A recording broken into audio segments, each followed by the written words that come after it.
Bismillahirrahmanirrahim. Assalamualaikum warahmatullahi wabarakatuh.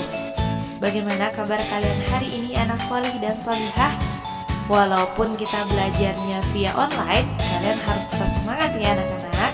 Karena hari ini kita akan melanjutkan pelajaran akidah akhlak kita kembali. Sebelum kita memulai pembelajaran, kita berdoa dulu ya anak-anak. Berdoa dimulai. Bismillahirrahmanirrahim.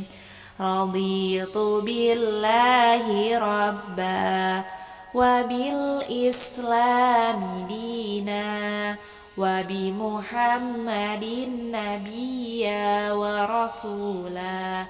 Rabbi zidni ilma warzuqni fahma. Walhamdulillahi rabbil alamin. Amin, amin ya rabbal alamin. Anak-anak, hari ini kita akan kembali membahas pelajaran kita di bab 2 tentang Asmaul Husna. Pekan sebelumnya Ustazah sudah menjelaskan 2 Asmaul Husna, Al-Wahhab yang maha pemberi dan Ar-Razzaq yang maha memberi rizki. Nah, hari ini kita akan melanjutkan pada Asmaul Husna, Al-Fattah, Asy-Syakur, dan Al-Mughni.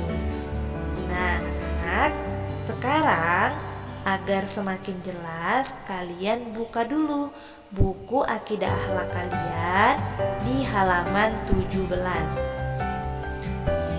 Baiklah anak-anak, jika kalian sudah membuka buku kalian di halaman 17, Ustazah akan menjelaskan mulai dari Al-Fattah. Nah, sebelumnya Ustazah akan bertanya, di buku kalian apa artinya Al-Fattah? Ya, benar. Al-Fattah artinya adalah yang maha pembuka. Allah adalah Zat yang memiliki Asmaul Husna Al-Fattah yang maha pembuka, pembuka pintu rahmat dan juga pembuka segala kebaikan. Jika kita ingin dibukakan pintu rahmat dan disayang oleh Allah, maka ada syaratnya loh anak-anak. Syaratnya adalah kita harus dekat dulu dengan Allah. Cara mendekatkan diri dengan Allah adalah dengan mengerjakan apa yang Allah perintahkan dan meninggalkan apapun yang Allah larang. Contoh hal-hal yang Allah perintahkan adalah sholat. Nah, sholat terutamanya sholat 5 waktu itu adalah hal yang sangat Allah perintahkan. Jika kita ingin dibukakan pintu rahmat dan disayang oleh Allah, maka kita harus melaksanakan perintah sholat tersebut. Namun selain melaksanakan perintahnya, kita pun harus meninggalkan segala larangannya. Salah satu contoh larangan Allah adalah melawan dan durhaka kepada orang tua. Nah, bagi anak-anak Ustazah yang masih suka melawan, kalau mau disayang sama Allah, mau dekat dengan Allah, mau dibukakan pintu rahmatnya, maka hilangkan sifat marah kalian atau durhaka kalian kepada orang tua kalian, karena itu adalah bagian daripada larangan Allah Subhanahu wa ta'ala. Jadi catat baik-baik ya anak solih dan solihah, jika kita ingin dibukakan pintu rahmat dan juga disayang oleh Allah, maka kita harus melaksanakan segala perintahnya dan juga meninggalkan segala larangannya. Selanjutnya Asmaul Husna Asy-Syakur. Asy-Syakur sendiri artinya yang maha menerima syukur. Syukur adalah ungkapan rasa terima kasih kita kepada Allah Subhanahu wa ta'ala terhadap nikmat yang telah diberikan kepada kita selama ini. Anak-anak Ustazah, seandainya kita ingin menghitung nikmat yang telah Allah berikan kepada kita, mulai dari kita di dalam perut ibu atau di dalam kandungan sampai dengan saat ini, maka sejatinya kita tidak akan pernah mampu untuk menghitungnya. Bahkan jika air-air yang ada di dalam lautan yang ada di muka bumi ini dijadikan sebagai tintanya dan daun-daun itu dijadikan sebagai kertasnya, maka itu tidak akan pernah cukup untuk menulis kenikmatan yang telah Allah berikan kepada kita. Contoh kecilnya anak-anak, dan ini jarang sekali kita sadari sebagai sebuah nikmat dari Allah. Nikmat yang Allah berikan kepada kita berupa kemampuan berkedip. Kalian bisa bayangkan jika seandainya Allah tidak berikan kita kenikmatan untuk berkedip, mata kita senantiasa terbuka, apa yang akan terjadi? Maka kita akan menjadi manusia yang paling menderita. Karena 1 jam saja mata terbuka tanpa berkedip, pastikan bahwa mata kita akan selalu berair, bahkan akan terasa sangat pedih. Nah, jadi anak-anak, berkedip 1 kali saja itu adalah bagian daripada nikmat yang luar biasa yang telah Allah berikan kepada kita. Itu baru 1 nikmat ya anak-anak.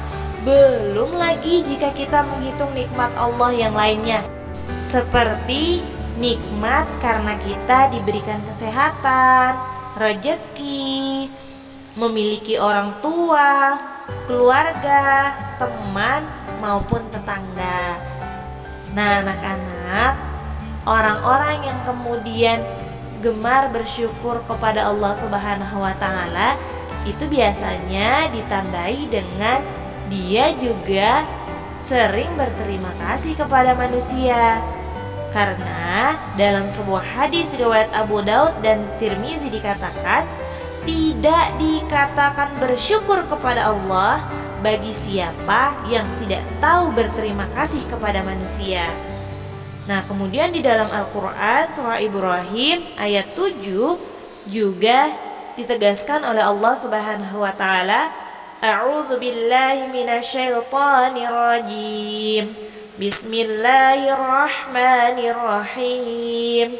Wa idz ta'adzana rabbukum la in syakaratum la azidannakum wa la in kafaratum inna 'adzabi lasyadid.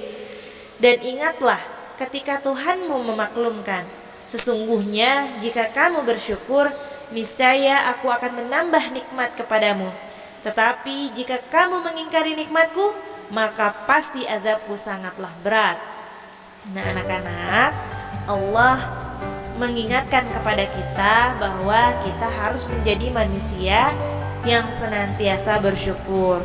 Nah, jika kita diberikan sesuatu oleh saudara kita, jika kita diberikan sesuatu oleh orang tua kita atau teman kita, jangan lupa ya anak-anak, ucapkan terima kasih. Atau kalian juga bisa mengucapkan jazakumullahu khairan katsir. Nah, yang artinya semoga Allah membalasmu dengan kebaikan. Anak-anak, jika kita diberikan sesuatu, jangan lupa ucapkan terima kasih dan usahakan untuk membalasnya dengan kebaikan pula, ya. Jangan membalas kebaikan dengan keburukan. Nah, tapi jika kita yang menerima keburukan dari orang lain, maka tetap kita juga harus membalasnya dengan kebaikan. Atau dengan kata lain seperti ini anak-anak, kebaikan dibalas dengan kebaikan, keburukan dibalas dengan kebaikan. Jadi semua balasannya harus kebaikan ya. Mungkin kalian akan bertanya, kenapa keburukan harus dibalas dengan kebaikan? Ingat ya anak-anak, bahwa pahala setiap orang itu tergantung amalnya masing-masing. Nah, jika keburukan dibalas dengan keburukan, atau jika orang jahil kepada kita kemudian kita balas dengan jahil kembali, maka sama-sama dosa. Mereka dosa, kalian juga dosa. Tapi jika mereka yang melakukan keburukan itu, tapi kalian balas dengan kebaikan, yang dosa mereka, kalian dapat pahala. Seperti itu ya anak-anak. Dan Asmaul Husna yang terakhir di bab 2 ini adalah Al-Mughni. Al-Mughni sendiri artinya adalah yang maha pemberi kekayaan.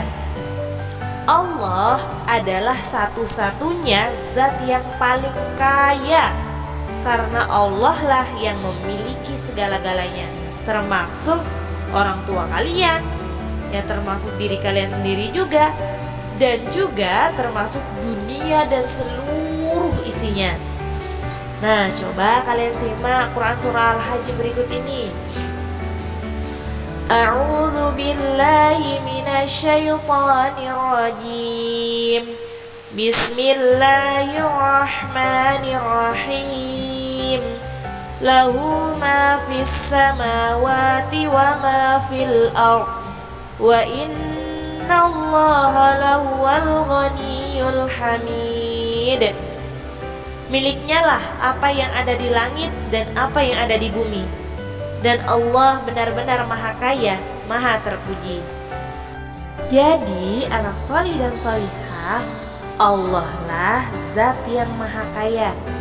Sehingga jika kalian menginginkan sesuatu apapun itu, mintalah kepada Allah Subhanahu wa Ta'ala sebelum kalian meminta kepada orang tua atau keluarga kalian. Tapi jangan lupa untuk berusaha tingkatkan ibadah dan perbanyak zikir kalian agar Allah juga berikan kemudahan. Baiklah anak-anak, itulah tadi pembahasan kita terkait dengan bab 2 Asmaul Husna, Al-Fattah, Asy-Syakur, dan Al-Mughni. Semoga Allah mudahkan untuk kita memahami dan mengamalkannya ya anak-anak.